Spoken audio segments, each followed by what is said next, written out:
Romans chapter 5, verses 3 through 4. We boast in the hope of the glory of God. Not only so, but we also glory in our suffering because we know that suffering produces perseverance, perseverance, character, and character, hope. Suffering, perseverance, character, hope.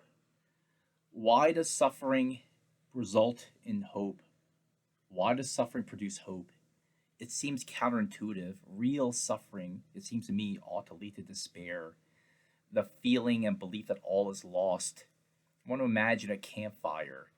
If there's a tiny ember left after it's all burned up, then there's a possibility that if you gently blow on it and carefully feed it some gentle kindling, then there's a possibility that we could have a fire again. That's hope. But if it's just dead, cold, and ashes, there's nothing left, no ember, then there is no hope. You can never make a fire out of ashes. And this is an illustration of despair and hopelessness.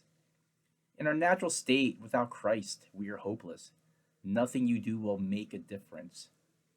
But if you're a child of God, no matter how bad things get, there's a guarantee. No matter how small, there's an ember.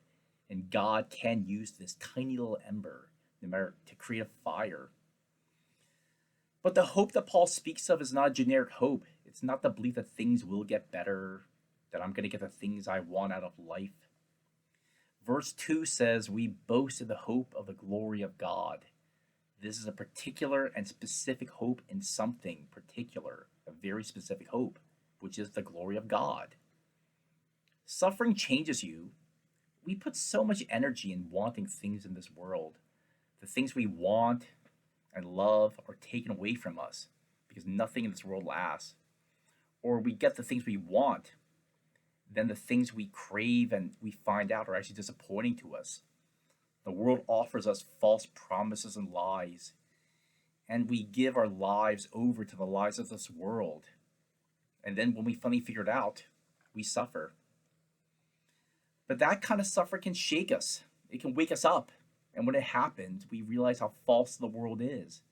And then we give up our love for the world. And only then can we, as Paul writes, hope in the glory of God. I think that might be why suffering produces hope eventually.